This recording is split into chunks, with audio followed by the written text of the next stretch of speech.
Hey now, I love making sausage and salami, but my least favorite part of that is when I actually have to mix the meat with the spices and doing the emulsification and all those fun things. I find it's just a little cold on my fingies here. So I picked up a meat mixer and I'm really excited to open that up. So let's check it out.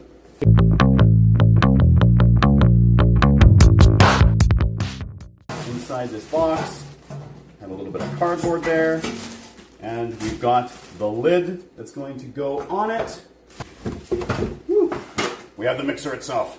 Last year I picked up a vertical sausage stuffer from Hakka. It was this large vertical stuffer. It's beautiful. I was incredibly happy with that, so that's also why I went with Hakka for this meat mixer.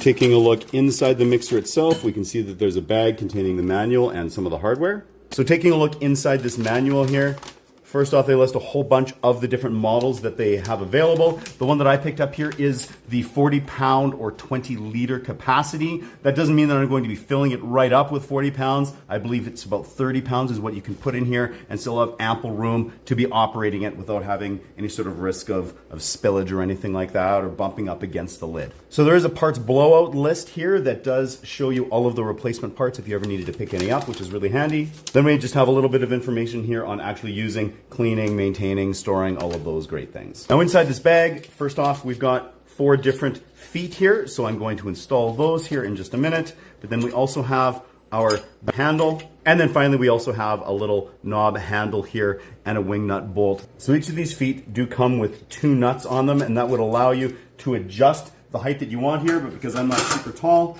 I'm going to put it sort of at its minimum height setting and just fire these nuts on here. Just like that, and we'll repeat with the rest. Now that these rubber feet installed here, I don't need to worry about my quartz countertop at all, and I can just flip this around.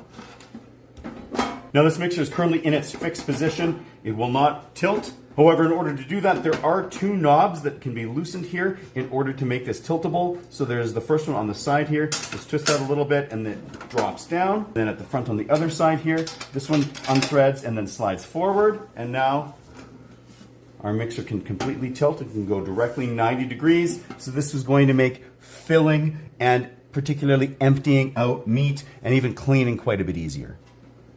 Now I'm just going to remove this protective film that came on the lid here. With the film removed from that lid, we are ready to put the handle on. Now there was a screw just inside this little knob here, so I'm going to pass that through, hold it in place, and thread this on, and we are fully assembled. Now, because this is brand new, I do want to clean it out. So for that, I'm going to be removing the lid, and I want to take out this paddle assembly here. Now to do that, I'm going to remove the little wing bolts that are in here, because they're securing that to the shaft, that axle that runs through. Pop the second one off. And as soon as those wing bolts are removed, this comes off incredibly easy and it is able to be cleaned. So I'm just going to take this all over to the sink to do that. So cleaning this meat mixer was really quite simple. I found that worked super well, was just to ensure that it was secured and not tilting. I set it directly in my sink, filled it up a little bit here with some warm soapy water, and then just using a little gentle scrub brush, gave everything a nice little clean, including the paddles, the lid, all of that. And then afterwards, just rinsed everything out really nicely and dried it, and we are ready to reassemble. Reinstalling the paddle assembly is really quite simple. It's just a matter of making sure that these notches line up with the 2 pegs there on the inside, which will be easiest to do when it is up. And it just slides right on. And then simply reinserting these wing bolts. So just like that, we are back in action and ready to go. This extra wing bolt here is just to affix the handle.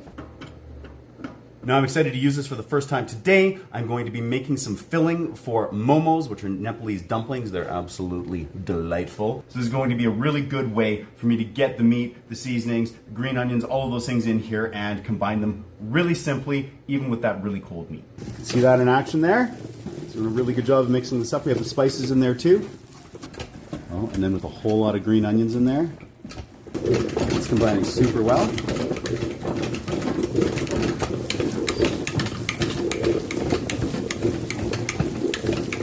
Once we were happy with the mixing job, it was incredibly simple to remove the meat from the Hakka mixer because of the great tilting feature. It was just effortless.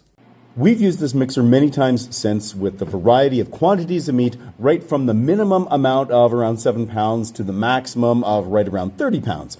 We've completed a wide range of projects, including cured, dry-aged salami. This clip here is actually from our Parmesan salami. You should check that out. It's incredibly delicious, as well as sausages. I love just being able to dump in my meat and the ingredients and then mix everything by simply cranking away with the handle for a few minutes. It's an awesome way to get the meat binding well with the fat. Of course, it's also an incredibly simple way to take your spices, liquids, or whatever crazy ingredients you're using and properly incorporate them into the meat. I find alternating that back and forth is a really good way to help everything mix.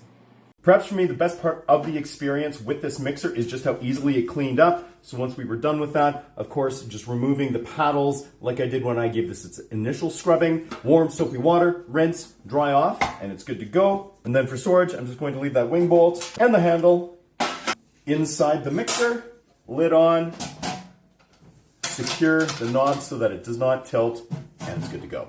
Well, what is the verdict on this? After several months of use and doing different things with it, different sausages, a variety of salami, a couple of different versions of my chicken deli loaf, super tasty recipes, I'm incredibly happy with this purchase. It's really easy to set up and use and way simpler to clean than I anticipated. It's really great to be able to mix the ingredients into my meat without freezing my delicate little fingers and at the same time not having that heat sucked out of them and warming up the meat so everything's able to stay colder in the long run. There are lots of different meat mixers available out there, different brands, different sizes, different features, but I am super happy with this Hakka one. I found like bang for your buck. It was really, really quite good. And I really have to recommend the tiltable version of this. It just really simplifies things, particularly when I'm going to remove the meat from the mixer rather than having to reach up really high and dig it all in. It's just way better to get out. And it also helps, I find, a little bit just with removing the paddles here and whatnot for cleaning. Now, I don't often use the lid for this here unless I do have the mixer really full to capacity and I'm worried about the possibility of some meat building up and toppling out if I'm not paying attention or getting distracted, which believe me is very easy for me to do. I do think that this is handy for storage at the very least. Even if you're not typically running your mixer all the way full, it's nice to have a lid on it. This does, of course, have a couple of those slots on the top, so you could theoretically get a little bit of dust through there. This one doesn't come with a cover, but I do use this reusable shopping bag, just invert it over it and just sort of tie and tuck the handles underneath it. And it does a great job of just kind of keeping this protected. I mean, it's not like it's a fancy cover for it, but it certainly does the trick. And then it just stores really nicely out in my garage. Of course, this isn't 100% necessary for most of my projects. However, it is a really nice upgrade, part of that slow acquisition of tools, appliances, and equipment that I've been doing for like the last 15 years, just to sort of make my hobbies a little bit easier. And I mean, yeah, kind of a little bit cooler. It's fun to use. So there you have it. My journey, unboxing and sort of testing out this meat mixer in a variety of applications. Hopefully this helps contribute towards your decision one way or the other if you're considering a meat mixer. But either way, till next time, keep your meat projects and your fun stainless tools at 11.